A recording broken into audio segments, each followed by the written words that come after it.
Hey, how's it going, guys? It's Derek and Taylor. We back here on our usual Friday night slot. Taylor, how you doing? I'm doing all right. I think we're both in a similar boat, kind of Yeah. on the recovering end of some illnesses, but I think that's everybody's situation right now. It's going around. Remember when you were like 23 and you were like, when you felt like this, you were like, I'll go drink about Yeah. it. Can't do that anymore. No, now I'm Yeah. like, if it's 10:30, I'm gonna lie down, go to bed. That's why we have to do our show at 9:30 so Taylor can get to bed. It's Fantasy Flyer episode 12 of the season. We apologize for not being here earlier in the week. As you can tell, we are still, well, Taylor was kind of recovering and then I was still kind of recovering earlier this week. And it's been a ride. It's just been a ride. But we are here and we're going to go through some starts and sits a little later in this episode for week 5. Slamming week last week. Hit the Christian Kirk right on the head. Najee Harris, I basically told you what he was going to score.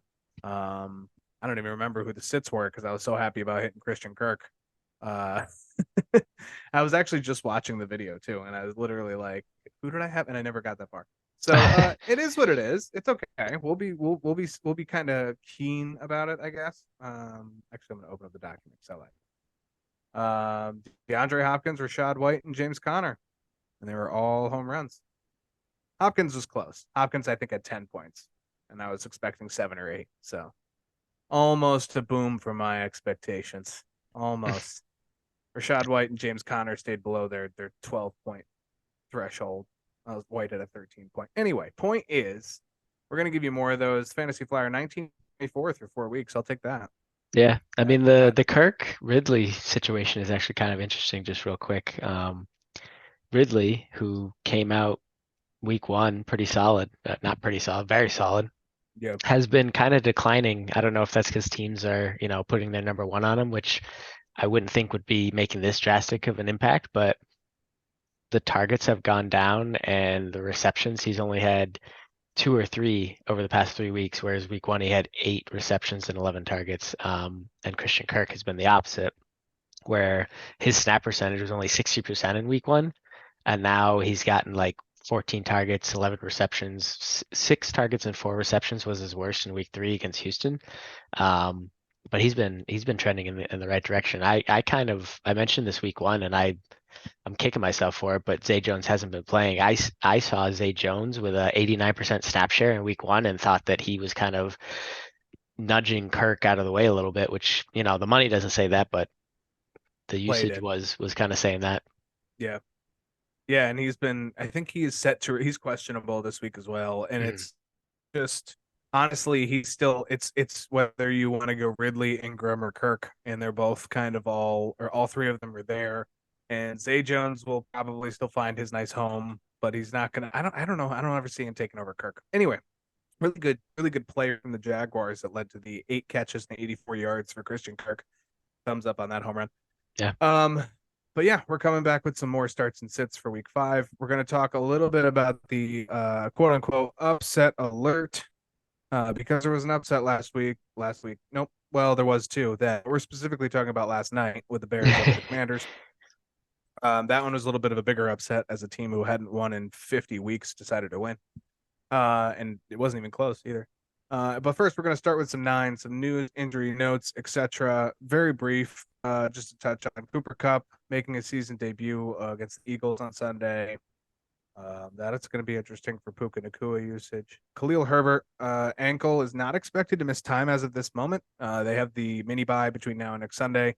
Roshan Johnson is in the concussion protocol. That's more up in the air. Kerry Blasting game is not on your fantasy radar, nor should he ever be. Um, Jahmyr Gibbs is questionable for this Sunday's matchup. We will talk about him a little later. Amon-Ra St. Brown is doubtful. We also may talk a little bit about that situation later. Saquon and Jonathan Taylor, almost a Justin, that's wrong. Saquon Barkley and Jonathan Taylor both questionable. Saquon coming off of the high ankle sprain, Jonathan Taylor coming off of the contract sprain. Derek Carr is also questionable. He has an AC joint sprain in his shoulder. It is his non-throwing shoulder, correct? Did you know? Did you I have you heard it all about? I thought it was his non-throwing shoulder, and that's why he's been playing through I it. was gonna say because he's been playing through it. Doesn't say here. Doesn't say. I'm going to. I mean, I can't assume if he is or he isn't. The team hasn't been playing like he has been using his non-throwing. Like. Oh, I Yeah, have this doesn't no specifically idea. say. Yeah, that's all right. Ramondre Stevenson questionable in that same game. That matters a lot more than Derek Carr, I think.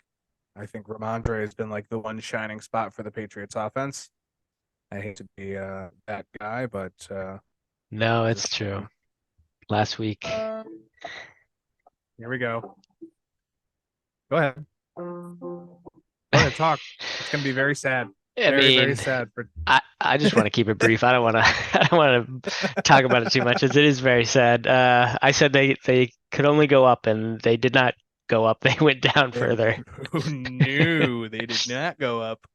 Uh was that the Sunday night? No. Who did they play this past week? It was in the afternoon. Who did they play? Wasn't good. You're right. See, No. I completely forgot about it. I was literally like, oh, they're losing. And they did. And I forgot about it. I mean, I Um, literally texted you and said I can't watch. Oh, wait. Didn't they play your boys?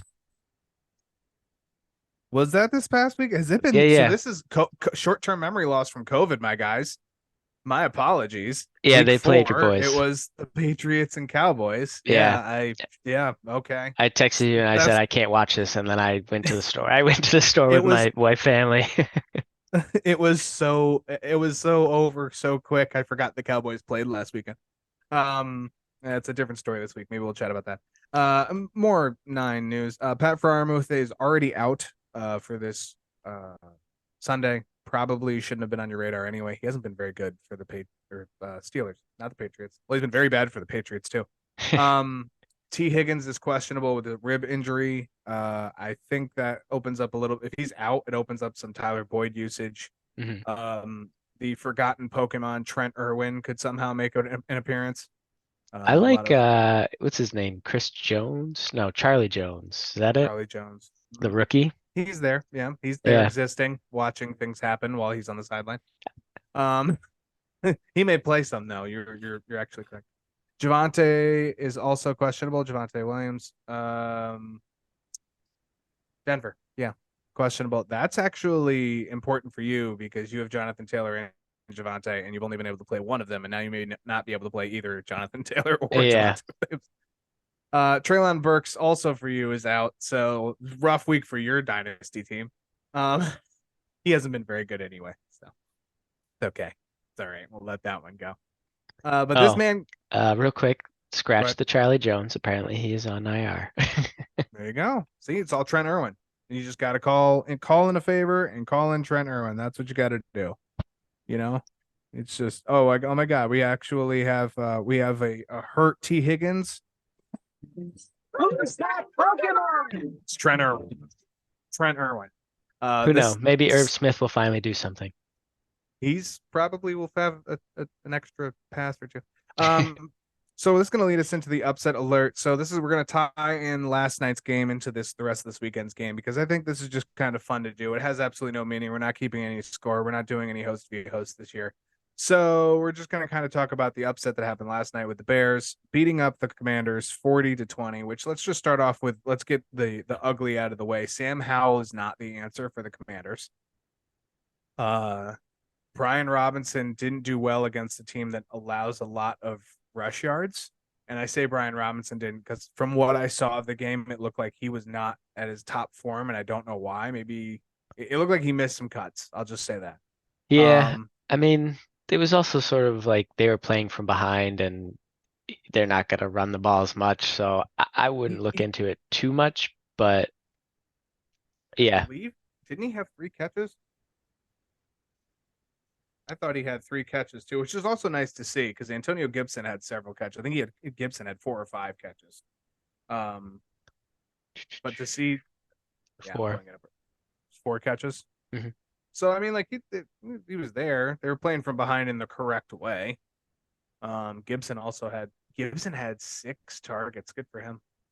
Logan Thomas led Washington in receiving yards, which I did not see coming.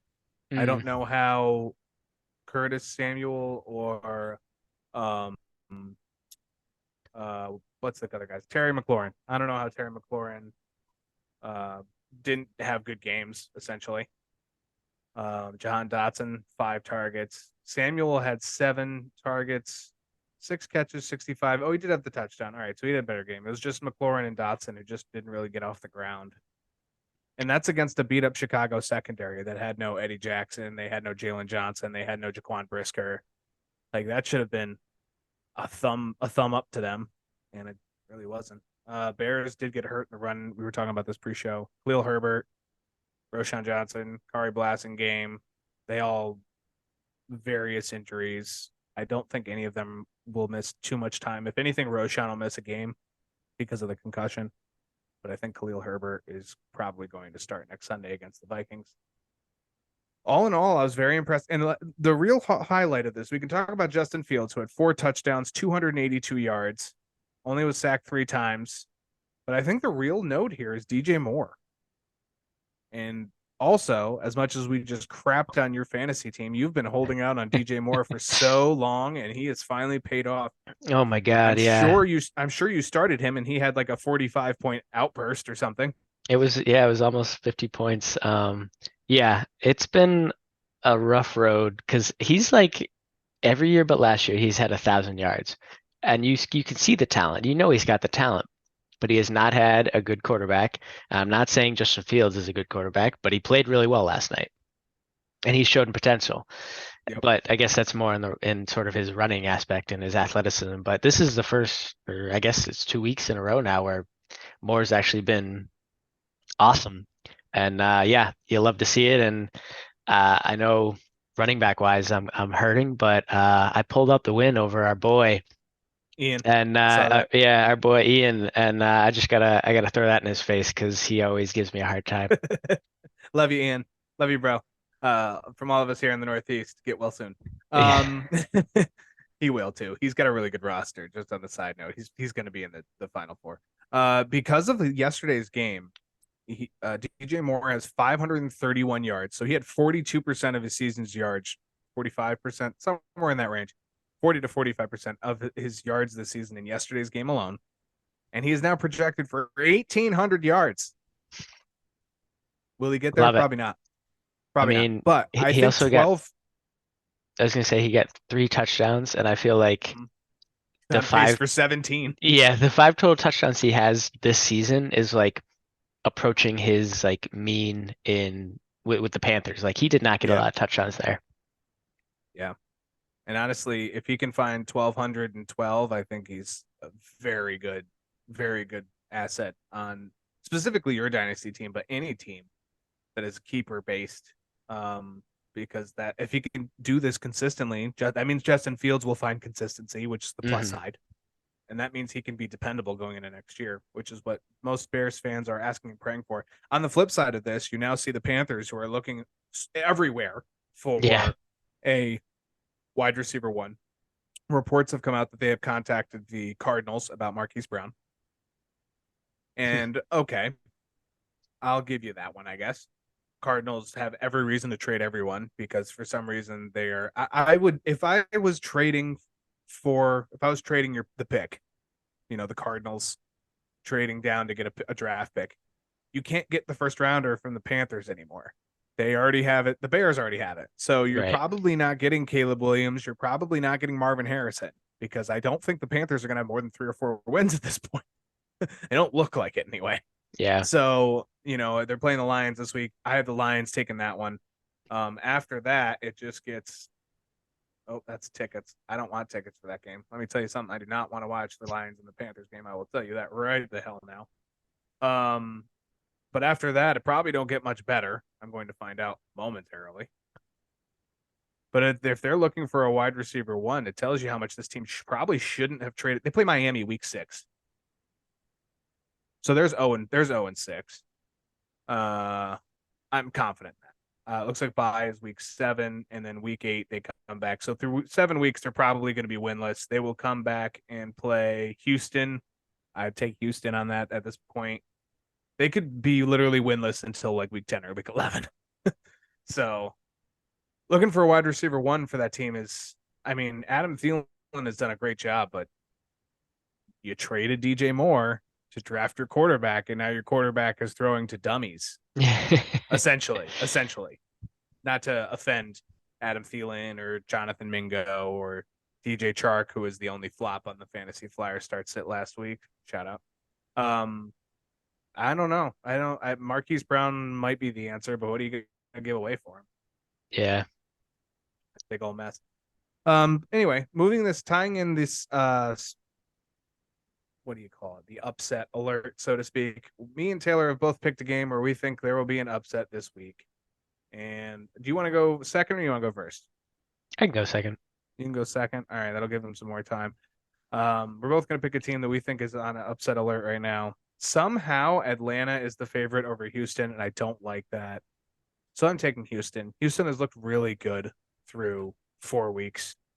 They may only be 2-2 right now, but that is a feisty 2-2 team. Mm. They beat the Jaguars, who the Jaguars just beat Atlanta. So there's a knock on the a knock on the door for Houston. I like the way CJ Stroud's been playing. Damian Pierce hasn't had the greatest year, and the Falcons have a decent run defense, so I don't know if that's necessarily going to change here. But the one thing you can't really argue with is Houston has been very good in pass defense, and Desmond Ridder has not been good at pass offense. So those two things combined for potential turnovers left and right. I really like at least. I mean, I picked him up on one of my redraft leagues. I picked him up off waivers over the Bills, who are playing the Jaguars. And so the Bills are on my bench, and I'm playing Houston instead because I think there could be a couple sacks, a turnover or two in the form of a fumble, an interception, both. Maybe Houston gets a pick 6 or something, and I get lucky there. Not expecting that. But even if they give up 20 or 24 points, they could still walk out with giving me 8 or 10 because they have the ability to make Desmond Ridder have nightmares. So I like Houston. Nico Collins, big thumbs up for me. Like wide receiver, like 16 in PPR this year, which is crazy. Yeah. Nico Collins, he's done amazing. And Tank Dell is there when Nico is not. I'd love to see what happens if John Mechie ever got healthy and got to playing consistent. He's questionable this week, but if he gets back on the field and can be their wide receiver 3, forget Robert Woods. There you go. Mm. So I'm taking Houston over Atlanta. I think Atlanta was a 2.5-point favorite last time I checked. Let me double check actually, because this was much more recent. 1.5. It's down to 1.5 point. Falcons are 1.5 point favorites. I'll take Houston all day over that still. So yeah, I like that. They won the last 2 against the Jaguars and the Steelers, and I mean, I would take the Jaguars over the Falcons. Steelers versus Falcons might be closer, but I would probably still take the Steelers over the Falcons. So yeah. Houston's trending in the right direction. I wouldn't sleep on them. Even Pierce is trending in the right direction for them. He had a rushing touchdown, I think last week, the week before, I didn't expect. So good to see him. Your upset pick of the week before we get into our start sets. Mine is the Colts over the Titans. We saw a rough start last week with the Colts, but they almost brought it back. I'm just trying to remember. Yeah, the Rams ended up winning that, right? They did. It was in overtime. Yeah, it went to overtime. But they made it a game. Yeah, no, it was very fun to watch the second half of that game. Richardson started, really use his athleticism to bring him back into it, and actually made some good throws. They came down the field and they looked really good. I mean, the Titans, I would say, are, in my opinion, are a better coach team. I think a lot of people would agree with that.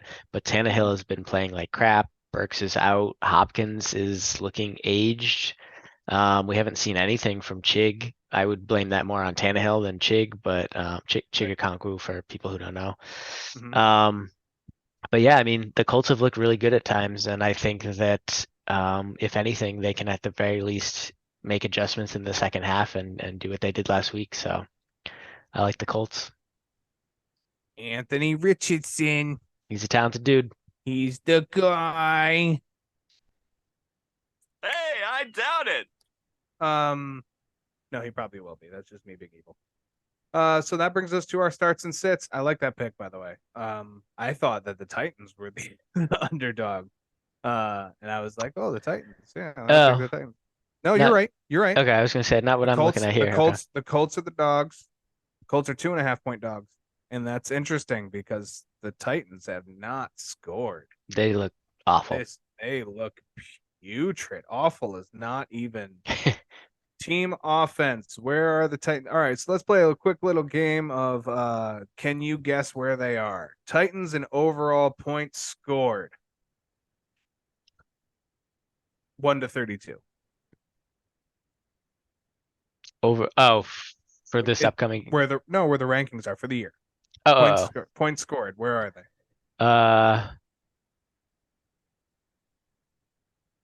Give you a hint. It's not above 30.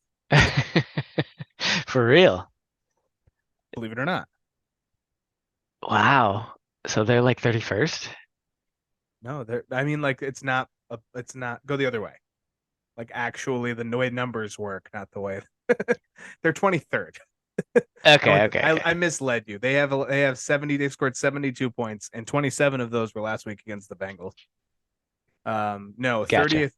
30th is your Patriots. They've scored 55. So, yeah, I mean, hey, they've outscored the Bengals. Bengals have only scored 49. Yeah, well, that's the Titans beat the Bengals 27-3, so yeah, I see that. Right. That's what I'm saying. But they also lost to the Browns 27-3. The Dolphins have scored 150. Oh my God. Yeah, that's crazy. How many yards? This is the next question for the Titans. Wow. This one's worse. They have 1,120 yards. They are 28th in the league for total yards on offense. Oh my gosh. Yeah, bad. Derrick Henry has not been doing well either. Last week was like his best week.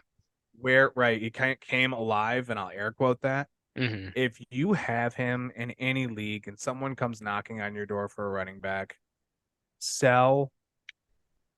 I'm a full sell on him at this point. Not that he can't do that again.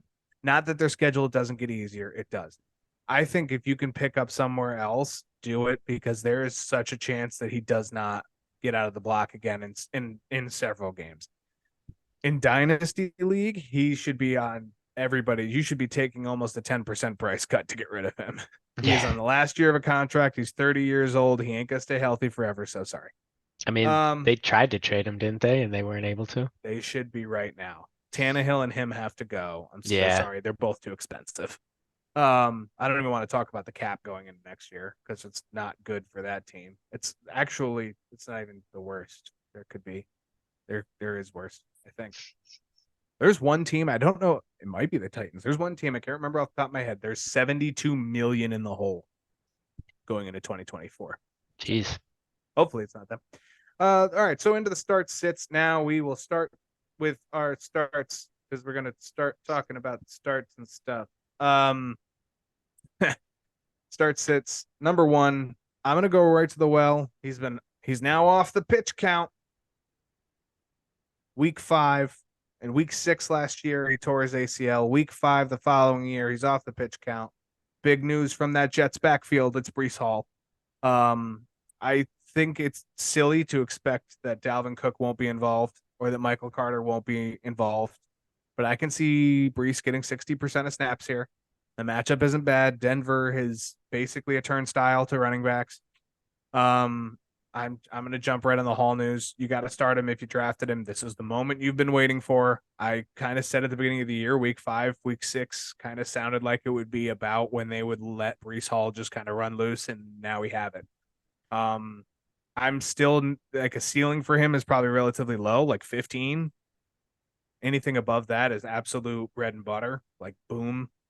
But definitely solid compared to like the 9 and 10 point projections and 6-point outings that he had for the last 3 weeks. So I like Breece Hall as a start. I'm going right to him.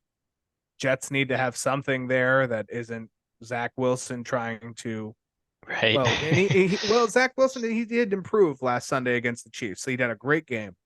But this is just another layer to that offense that could be really helpful. So Brees Hall is my first start.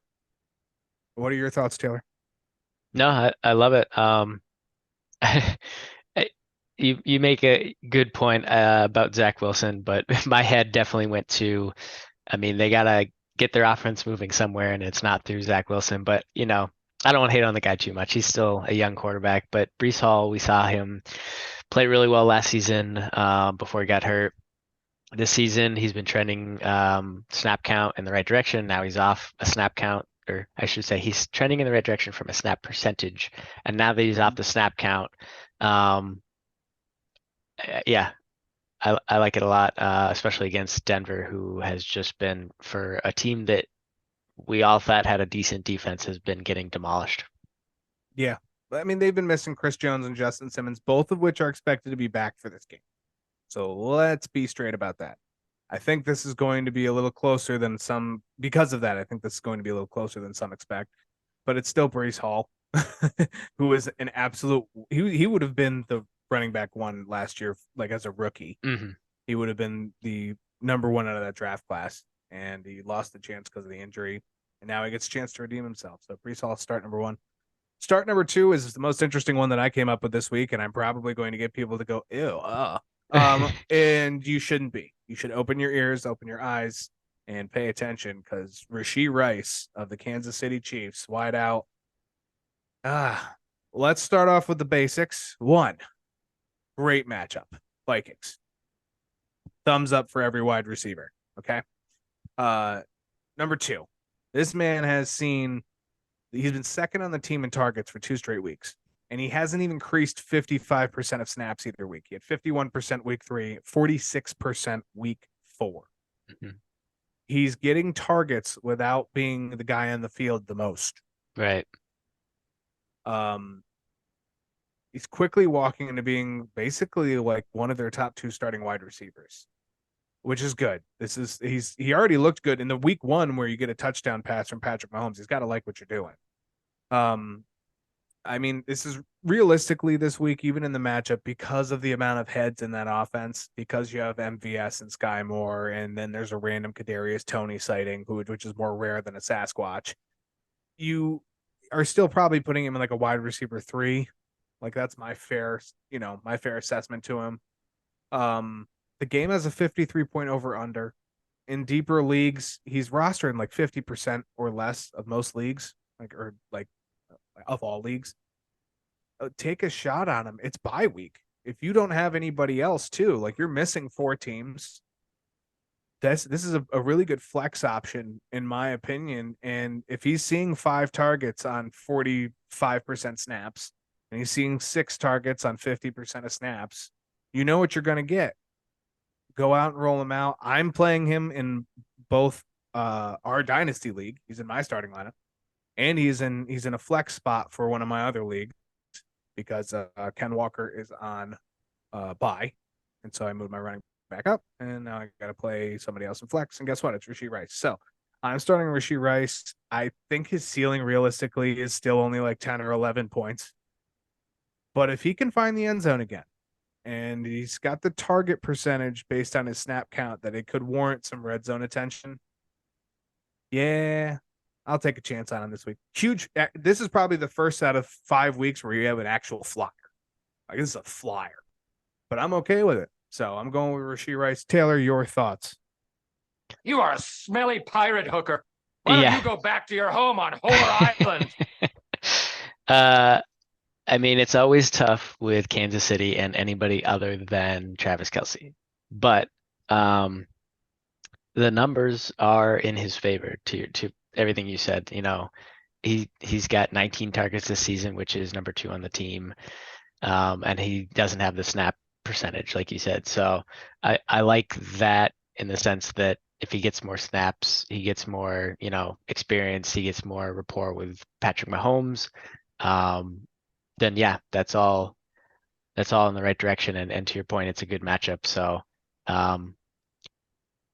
if I were to choose one of the wide receivers on this team, it would be him. So yeah, I really like I drafted him with when I owned because I own Sky Moore in our dynasty league, and I drafted him going, well, if Sky doesn't work out, this guy's got to be somebody who would, because there's no wide receiver one going into the season.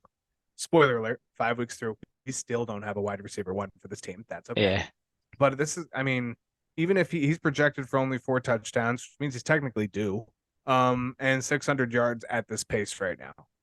There's 3 wide receivers on the team that could do that.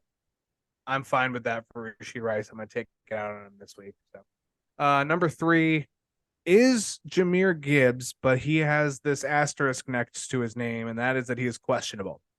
If he is out, let's play the split roles. If he's out, David Montgomery is such a low hanging fruit. I'm not replacing him with David Montgomery. However, I am going to replace him with a combination of either Khalif Raymond or Josh Reynolds, Marvin Jones, basically any wide receiver, all great wide receiver 3/flex options. There's so much usage to go around.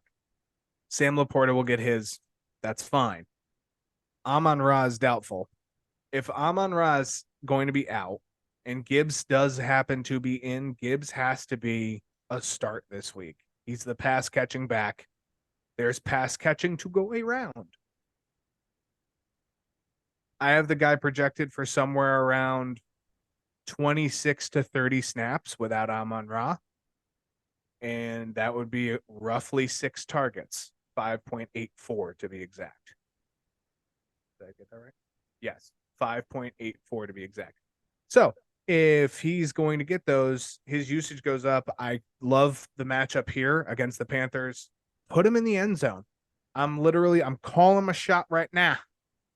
Put the man in the end zone. first touchdown of the season. That's why this is the matchup to do it. Panthers giving up the 4th most fantasy points to running backs through 4 weeks. Let the man go. And Montgomery's still going to be involved. That's not a question. I think this is just a good spot to start Gibbs. I really think it's a good spot to start Gibbs. Your thoughts, Taylor? I like this. Your mom goes to college. We know Gibbs is an explosive player, so with Amon-Ra doubtful, I definitely like this. I mean, he has 18 targets this season, which is like 1 behind Josh Reynolds, who is 19, and so they're basically tied for second in targets on the team behind St. Brown. This team's a little hurting in terms of, Williams is questionable, Reynolds is questionable, Gibbs is questionable, so keep an eye on it. But if Gibbs plays and Amon-Ra is out, I think this is the matchup wise and the situation. This is a great game for him. His coming out party. It's about time. Especially for all the talk we've had about them not using him enough. Like, this would be a great way to get him. No Amon-Ra. Guess who's there? Jahmyr Gibbs. Now we'll move on to our sits. Again, starts Breece Hall, Rashid Rice, Jahmyr Gibbs to the sits. We're going to start with number 1, Hunter Henry. It's your boy from the Patriots. They face the Saints. We mentioned the Saints defense, which again hasn't had the strongest offensive opponents, but they have been very effective so far this year. Hunter Henry is so far as a top 5 tight end in PPR leagues through 4 weeks. Law of averages to me just has to apply to him. I just don't think that, especially the way Mac Jones is performing, this doesn't seem like this is a matchup that's going to benefit him. The Saints are also, along with them being a good defense, have also given up the least amount of points to tight ends, as Taylor pointed out pre-show. I don't have like a ceiling number for him, but I'd put it at like 9. Like, is that probably fair? I mean, he's had 2 games in the 13 to 15 range, if not higher. I think 9 is a good ceiling for him if I'm spitballing one, but I don't like the matchup for Hunter Henry. I don't like the matchup for either of these teams. Over/under is 39, and I'm going to take the under on that all day. They're 2 defensive teams. It's not offensive, even with Carr hurt. I don't like it. I'm staying away. Yeah, no, unfortunately, the Pats are just not scoring right now. His first 2 weeks were his best weeks, and he had touchdowns in those weeks. He has not had touchdowns in the past 2 weeks, and he hasn't had great weeks. So if they're not scoring, you're up against a good defense. It's just not what you want to see. So yeah, I'm not don't have rosy hopes this week for the Pats. I will caveat this with something, however. if Ramondre Stevenson sits, I don't think it's the worst play in the world. I'm going with the assumption that Ramondre plays because it didn't look like I think he's logged practices last 3 days. I assume he'll play. If for some reason he doesn't play, Hunter Henry becomes a little more enticing. Why? Passes got to go somewhere. They got to move the offense somehow. He might trip, fall, and stumble into an extra catch or two. Makes him a swallowable, palatable tight end 3 on the week, maybe tight end 4, whatever. Otherwise, I will avoid. Real quick, I flubbed on the Lions. We're looking at tight ends here. Laporta is actually the number 2 in targets for the Lions with 22 targets. I was going to say something, 27 but targets, but yeah. Laporta is going to be the number 1 option if there's no Amon-Ra there, in my opinion. Number 2 on the sits, it's the concoction of Minnesota Vikings running backs of Alexander Mattison and Cam Akers. They face Kansas City. They're probably going to be trailing all game. It's not a great matchup. Kansas City has only allowed 416 rush yards this season and only allowed 1 touchdown. Neither of these gentlemen are startable in deep leagues. I think Cam Akers actually sees the field a little here. I think this could be a 60-40 type deal, which is good for Madison and good for Akers, bad for fantasy owners. Neither are spectacular in the pass game, which hurts their usage. I don't like it, so I'm staying away. Yeah, sorry, I was just trying to find. Yeah, the Chiefs are like what, top 10-ish in rush, like run rush well, defense. mostly because opponents are playing from behind, which will be the same case here. So. True. Enough said. Enough said. That's basically it. Yeah. Number 3, Zach Moss and Jonathan Taylor. I don't know who's doing what. If Jonathan Taylor's playing, it's probably not more than 60% of snaps. He hasn't played in a while. This could be more like a 50-50 week. Even Tennessee also isn't a good team to run on either way. If Jonathan Taylor's out, I'm still staying away from Zach Moss. I don't care. I don't want any part of it. This is a trap game from that standpoint because Zach Moss has had really good weeks. I don't think this is it. I like Anthony Richardson to run the ball a lot more. I like the pass game against Tennessee a lot more. I like the Pittman and the Josh Downs, the Alec Pierce, the Kylan Granson. It's week 5. You may even see a spark of Jelani Woods show up. I don't know if they pulled him off IR yet or not, so maybe not. I don't know. But not a fan of the run attack here against Tennessee, so I'm staying away from all of them. That's a lot of running backs. All of them. A lot of running backs. Well, I mean, that's Madison, Akers, Moss, and JT. 2 weeks ago, 3 of them were starters. Yeah. 3 weeks ago. So, and now I don't think this week specifically, any of them on a bye week where there is no Jerome Ford, who you've probably been stretching for. There is no Ken Walker. There is like you have a bunch of good running backs on bye, and now there's 3 more in horrible matchups. Somebody's going to be forced to play them. And stop it. Get some help. That's all I got. Any final notes from you? We only got a couple minutes left. Yeah, I mean, to your point, Tennessee's like a top 5 rush defense. Granted, the best running backs they've played. I don't remember when Chubb got hurt, but they played the Browns in week 3. I think Chubb was out by then. Yeah. And so they gave up 2 touchdowns to Jerome Ford that game. Okay. So they didn't give up a lot of yards. They gave up the red zone. Yeah. So and then like that is Joe fair. Mixon is the other one. Yeah. So a great game. Yeah, so it's not like definitive, but they are a good defense. So it's just such a questionable situation. You don't know what's happening here. So yeah, I mean I'm gonna play JT if he's available, just because I don't have anybody else SHIT, but he ain't got nobody. Yeah. Message me. I have a running back available for you. Other than that, that's gonna do it for this episode of the Fantasy Flyer. We got about 60 seconds left. It's been really fun so far this season. We have a lot. I'm starting to plan out our first live show of the year, which may or may not happen somewhere near the end of this month. So I'm trying. We got to set up all the schedules because we're all adults and have other things that adults have to do, such as taxes and bills and grocery shopping and childcare and changing the oil on your car. I don't have but to if do it that. works out, well, your mom goes to college.